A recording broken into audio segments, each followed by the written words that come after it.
number 10, shaming parades. If you've ever watched Game of Thrones, then you might be familiar with that scene where Cersei gets paraded through the streets of King's Landing while naked, while someone behind her rang a bell chanting, "Shame. Ding ding ding. Shame." You know what I mean? It's kind of a meme, but it's also based on a real medieval tradition called shaming parades. For years, people have loved shaming others. I think it's just human nature at this point. And obviously, back then, they didn't have any social media to use as their preferred method of ripping on someone, so they got creative. Very creative. Depending on what the accused did, their punishment would vary. But the one thing that stayed constant was them being paraded through the streets for everyone to watch. Specific punishments were given for specific crimes. For example, if a tavern owner served bad beer, then they would be paraded through the street and forced to drink their bad beer. If they were caught stealing a pig, then they would walk through the streets with a dead pig around their neck and a crown made of pig's feet. How regal. People would throw things like glass, rocks, and even dead cats at whoever was being paraded, and it was quite the spectacle. Now, would you rather experience this or being cancelled on social media? Let me know. At number 9, bloodletting. Back in the Dark Ages, medicine just wasn't the greatest. Clearly, I mean, they had a plague that wiped out 50% of the population in Europe. Even their quote-unquote doctors were overlapping jobs. Barbers were cutting hair, obviously, but they were also setting broken bones and bandaging wounds, so I'm not really sure I would trust that, but back then it was a case of you get what you get, so I don't think people were really complaining too much about their barber Joey down the street giving them a cast, you know? But other than the practice of patching wounds and whatnot, they were also practicing bloodletting back then, and it was a little much. Bloodletting was the practice of withdrawing blood in order to cure or prevent illnesses or diseases, so doctors would use things like leeches to suck out the blood of their patients, but they also used scarification methods to scrape away the skin to drain the blood, and others used lancets to slice open veins, sometimes including the jugular vein. I'm so glad that we do not do this anymore because frankly, I would like my blood to stay inside my body, thank you. Now before we carry on talking about just how weird things were back in the Dark Ages, why not leave a like on this video if you're enjoying it so far, and while you're at it, maybe think about smashing that subscribe button as well to see more videos like this one. At number 8, day drinking.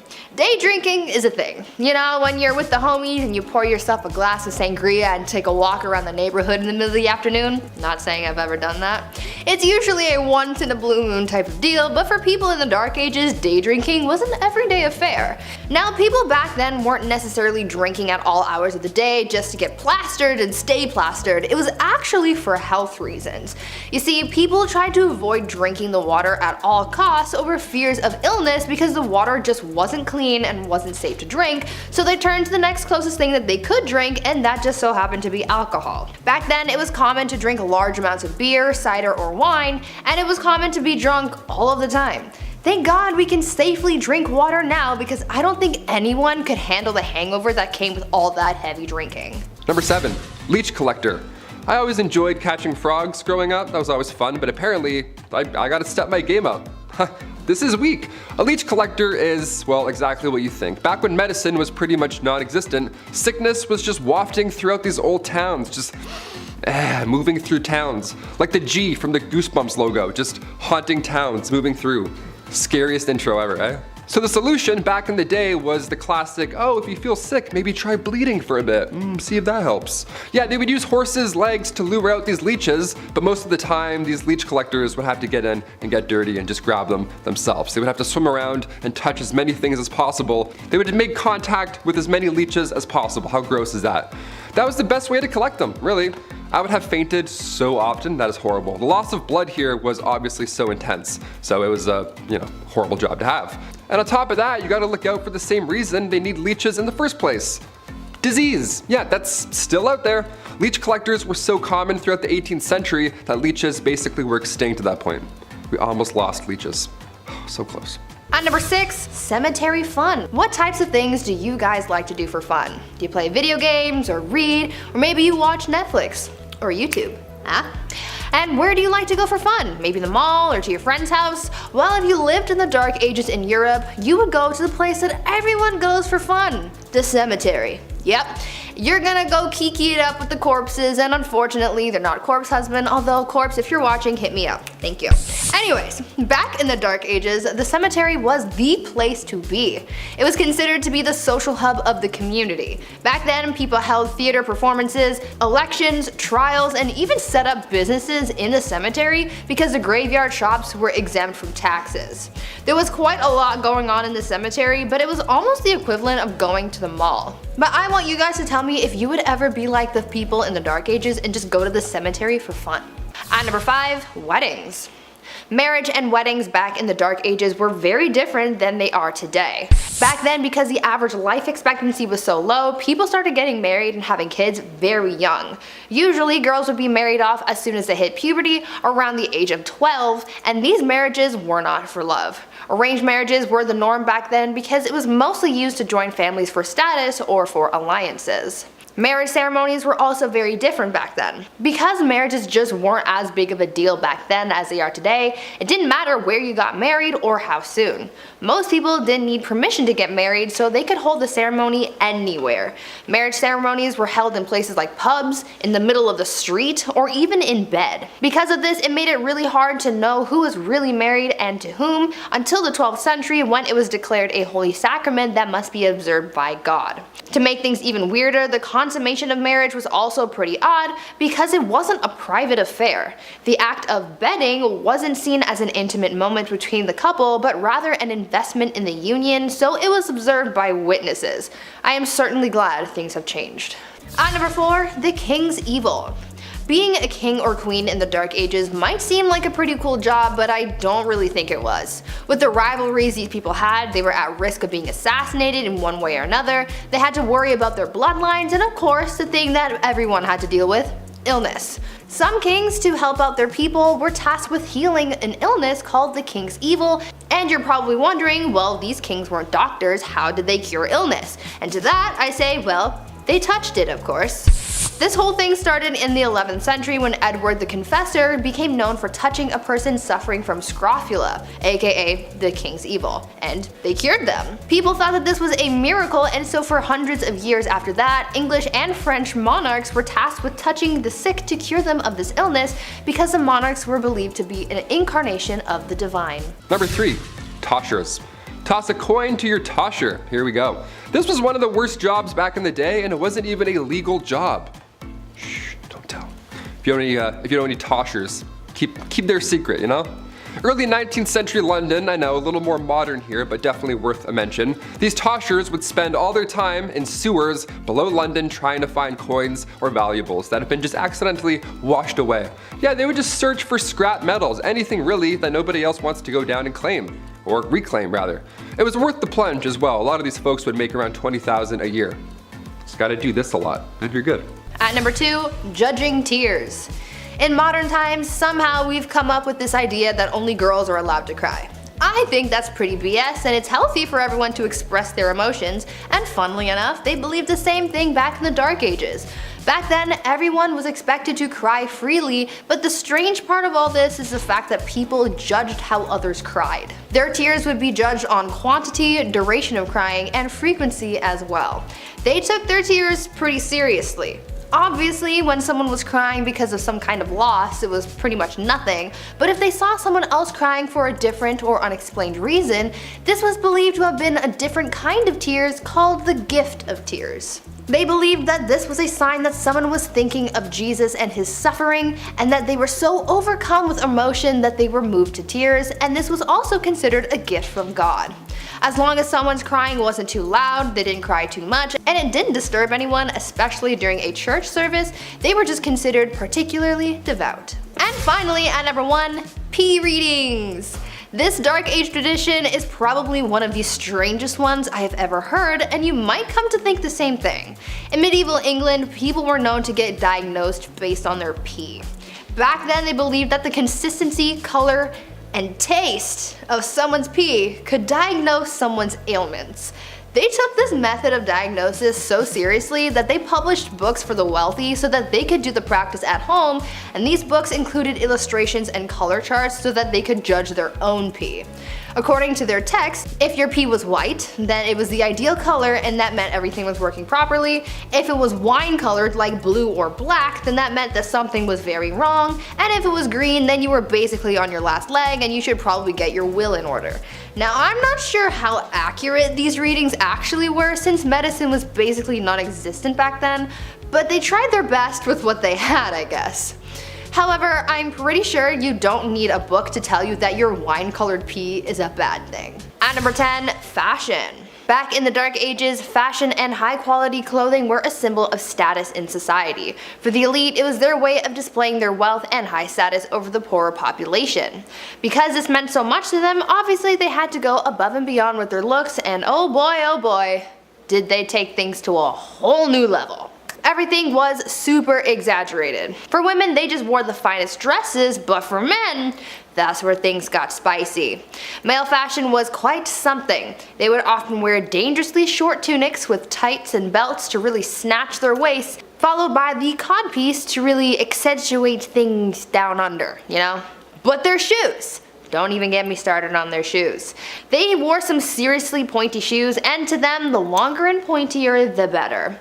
Their elf-looking kicks were really what screamed, "I'm better than you" to the rest of the public. Some shoes were so long that they had to be reinforced with whalebone to keep their shape. These people looked pretty ridiculous, at least to our modern standards, but back then, wearing pointy shoes and tunics with the codpiece was like the equivalent to wearing a full Gucci fit. At number 9, helmeted chickens. In the Dark Ages, peasants didn't really get the best food. The good stuff was more so saved for the members of the elite, and these people ate some good stuff. I mean, to us it's weird, but to them it was finger-licking good. Speaking of finger-licking good though, let me tell you about one of their weirdest foods, helmeted chicken. No, it wasn't a special chicken that was prepared with special ingredients or whatever. It was literally what the name is, a helmeted chicken, aka a chicken with a helmet on. I know, weird, right? This was a theatrical dish to say the least. It featured a regular old cooked chicken that was stitched to a pig like he was riding on its back, and to add a special little something something, the cooks would fashion a tiny helmet to make it look like a guard or knight for whatever lord or king that they were serving this bizarre dish to. This was a fan favorite because of how extravagant it was, but that trend sort of lived and died in the Dark Ages because you can't catch any chef doing something like that these days. Gordon Ramsay would have a fit over this one. Before I carry on telling you guys about all of the weird and crazy things that people did back in the Dark Ages, I would first like to ask you guys to leave a like on this video if you're enjoying it so far, and also consider subscribing as well to see more videos like this one. At number 8, beautiful death. Death was kind of a big deal in the Dark Ages. Sounds weird, but you also have to take into account the fact that the average life expectancy was only about 30 years old, so really, you didn't have long. Also, people back then were faced with some pretty harsh times like famine, cold, and of course the Black Death. Because they had to face death so early on and so often, the so-called art of dying came to be. The whole premise behind the art of dying revolved around dying a good Christian death. According to those who lived in the Dark Ages, your death had to be planned and peaceful. When someone was on their deathbed, they would concern themselves with accepting their fate without, quote, despair, disbelief, impatience, pride, or avarice, end quote.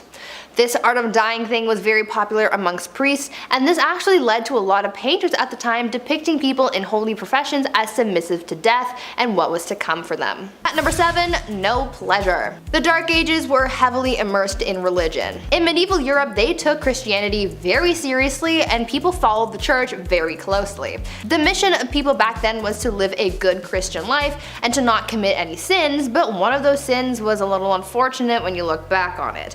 Back then, any sexual acts that were meant for pleasure and not for procreation was considered a sin. That meant that sexy time was reserved for furthering the population, and that's it. And if you did anything recreational, you would be getting a one-way ticket to hell. Along those same lines, it was also believed that female domination was also a sin, and so the woman could not get on top, or again, straight to hell with her. One saint, Francesca Romana, was so afraid of experiencing pleasure when she slept with her husband that she literally burned her lady bits with hot fat so that it would make the experience as miserable as possible. That sounds horrible. At number 6, soccer. These days, people regard soccer or football as a modern European sport, and though it is popular in these modern times, it turns out that the sport has been around a lot longer than you might think. Soccer was first played back in the Dark Ages, however, it is very different from the soccer that we know today. Back then, the sport didn't even really have a name, and there were no rules either. The only thing that people followed when playing the game was the objective of winning. Back then, you were allowed to win by any means necessary, besides deliberately offing people, of course. Back then, soccer became known as a pretty brutal sport. It was violent, chaotic, bloody, and sometimes even deadly. It involved an infinite amount of players, so it was really a free-for-all on the playing field. The sport was so intense that in 1314, King Edward II banned the game, decreeing, quote, "on pain of imprisonment, such games to be used in the cities in future," end quote. Glad things have changed since then, because FIFA would be really intense if it hadn't. Number 5. Groom of the Stool. Nowadays, higher ups in the office, they have assistants, to grab your coffee for you. Maybe they answer some phone calls, keep the business running while you're off, doing your businessman stuff. Assistants are vital today. The Groom of the Stool, though, that was a bit much. We have some labor laws put in place now. I don't think we're gonna see any online ads opening for a Groom of the Stool. We'll see though, fingers crossed. It had good benefits. Back in the Dark Ages, this role was vital and respected. It was created by King Henry VIII, and this role was to assist the king, and specifically assist his bowel movements. You had a box that you carried with you at all times. That's where the magic happened. The dark magic happened in this box. You would literally follow the king around until he needed to go to the washroom, until he needed said box. Porta potties weren't a thing back then, and there's no way you're going to catch that king squatting in the woods.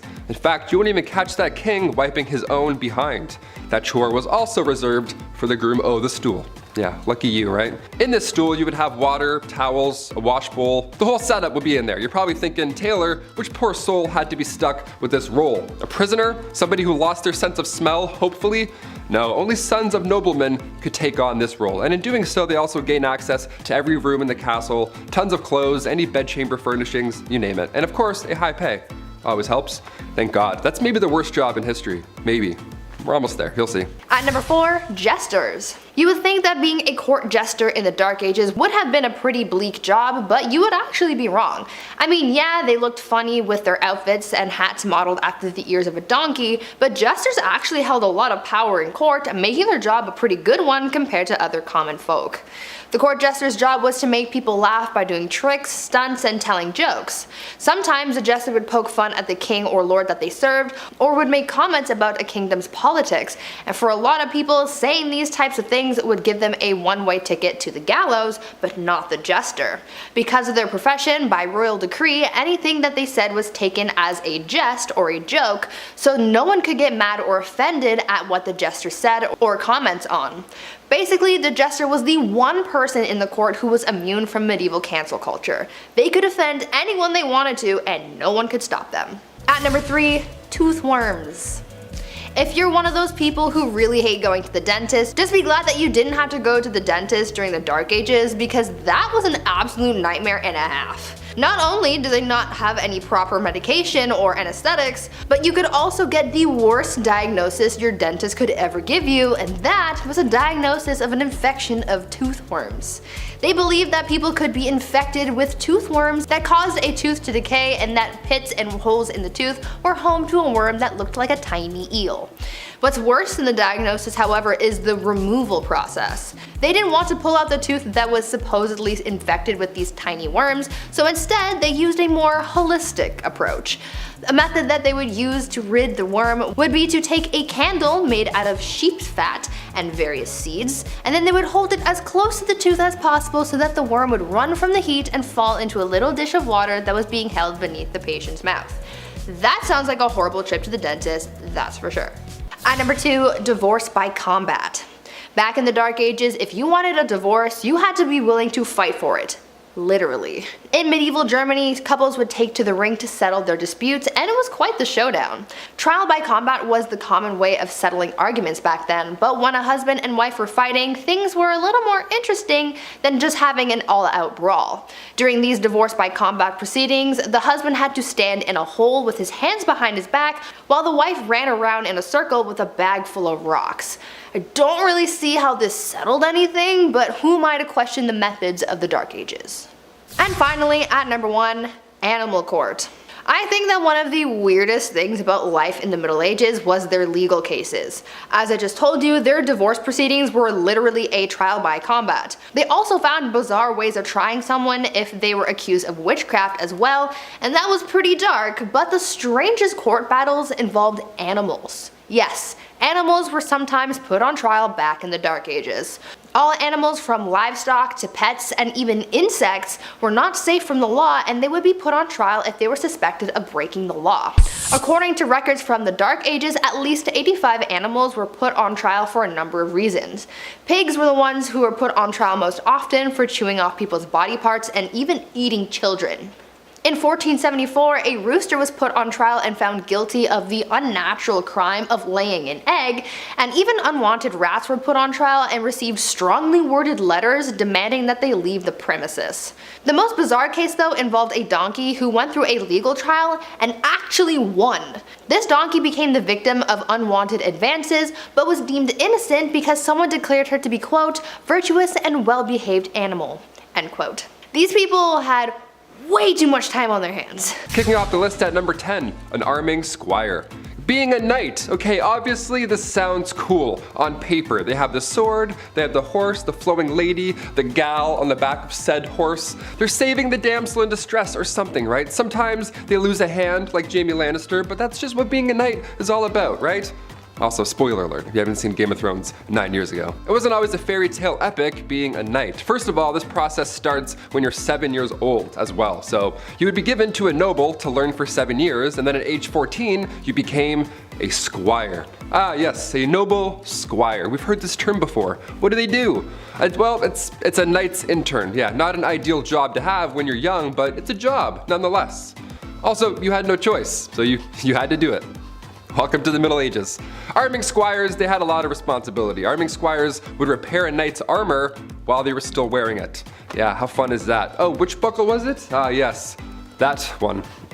Yeah, fixing up chainmail on a grown man's thigh. Not ideal. Welcome to the Dark Ages. Pretty dark. Also, after these epic, messy battles, arming squires would have to clean everything off of their armor. Yeah, everything. A lot of yuck going on in that business day.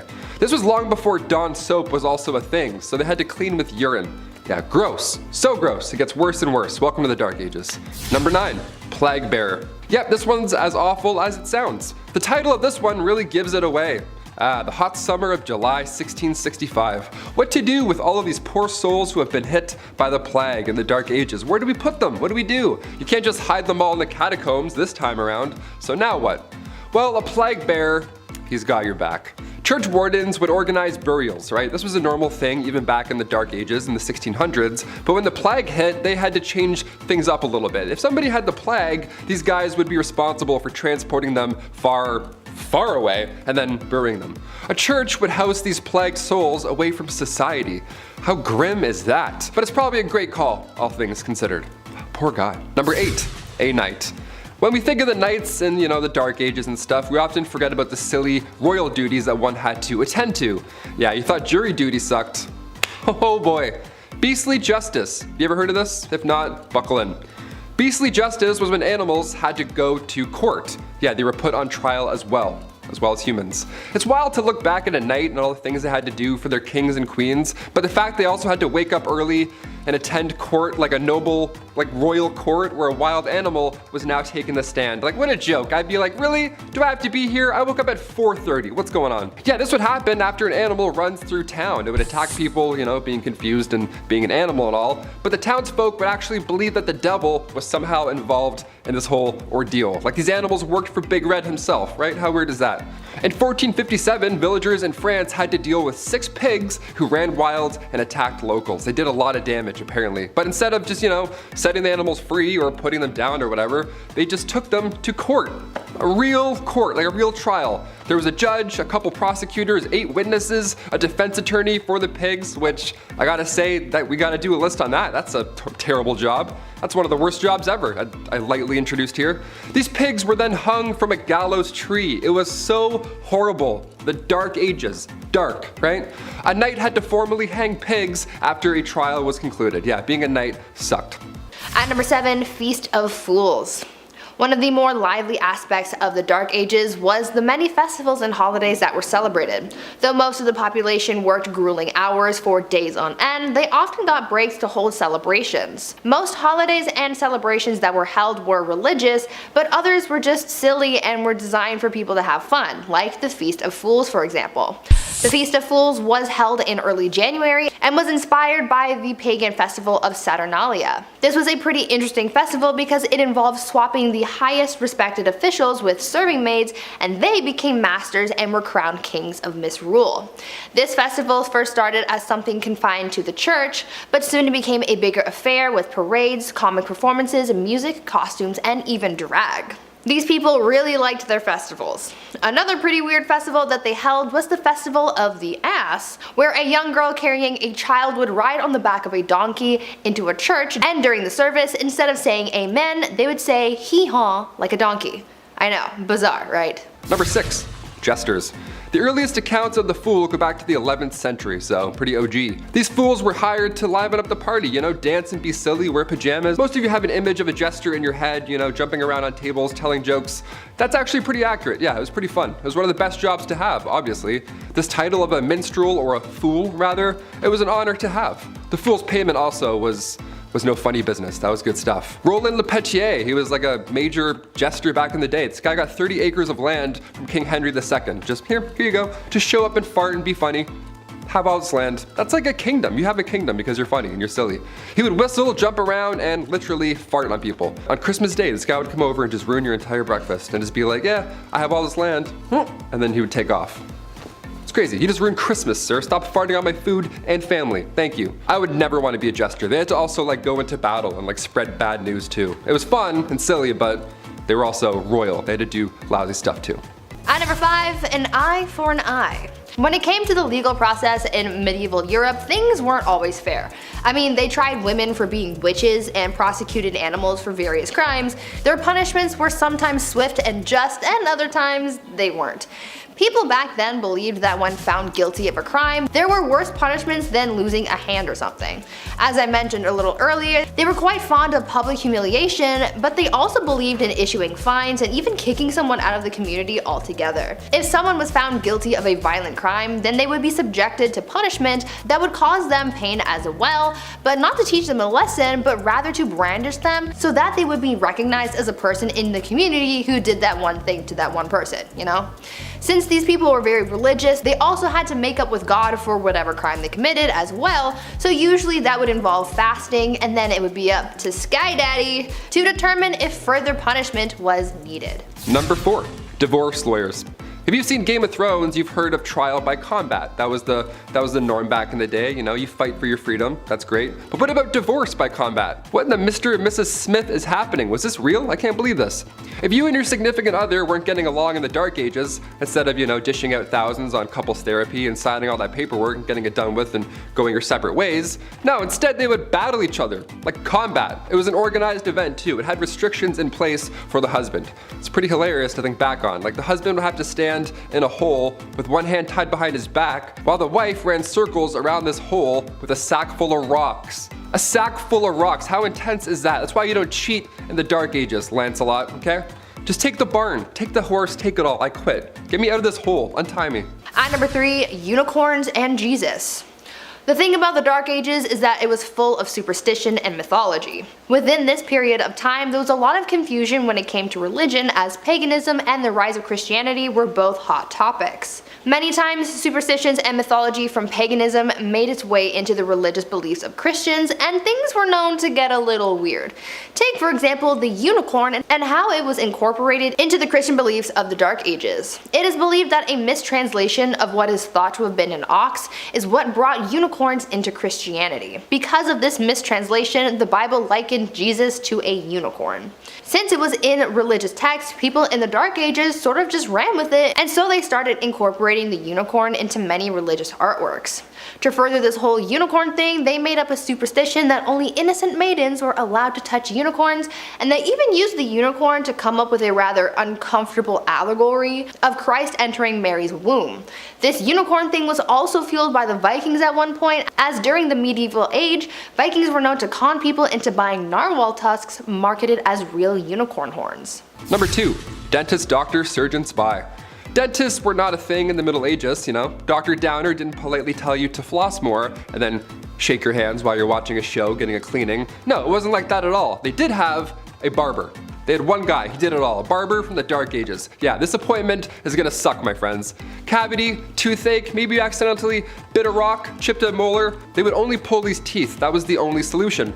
Barbers were responsible for cutting hair, pulling teeth, bloodletting, you know, the classic 3-in-1 appointment we all have to do every month. Doctors were seen throughout history and they've seen a lot of horrible stuff. Back in the 1500s, patients were walking in with an arrow sticking out of their legs. Yeah, instead of cutting the tip off and pulling the opposite way, the arrow remover would come in and then, you know, cut into the injury, opening it more. That's always great. And then you would hold it open and then you'd pull the entire arrow back out of your leg. Yeah, what a fun job. Or chest. Wherever the arrow went, you had to figure that out. This poor soul. And finally, number 1, the rat catcher. Another Game of Thrones classic. If you're a rat person, I know there's a lot of people who do like rats, like rat tricks, and they have like cool rat friends. That's awesome. I'm not one of those people. I'm not bashing you, but I am bashing this job. This would suck. First of all, rats as a medieval punishment was horrible. Where do I even begin with this one? This was one of the worst punishments for the rats as well. This is a 2-for-1 when it comes to pain. A rat trap involved a man being tied down to something and then a metal enclosure would be strapped to his abdomen or chest. And then inside this enclosure, they were rats. And they were also like tucked away. And then historically, they would heat the metal enclosure and the rats would panic and try and get out and they would chew through the softest part, which in this case was your chest or abdomen. It was horrible. It was an absolute nightmare. But these rats had to come from somewhere, or rather, someone. As the name hints towards, rat catchers are one of the worst jobs you can have in, or rather out of a castle. It's an important role, you know, just like being a fool or a literal walking, talking toilet. There needs to be a chasseur de rats. Back in those times, rats and mice were the leading source of spreading disease, and with these castles being big and dark, there were probably a lot of them hiding. Black rats were a common household problem, so we need to get those out. So in comes the well-respected rat catcher. These guys would sometimes try new spells to get rid of the rats. Wasn't always helpful, wouldn't work. More often than not, didn't work. So poison powders were the next main trick here. Also, the Pied Piper, he was an OG. Historically, he would do a musical number to exterminate your pets. If anything, he should be getting a bonus. Any rat catcher, actually, today or back in the Dark Ages, you deserve a bonus, my friend. You're a brave soul.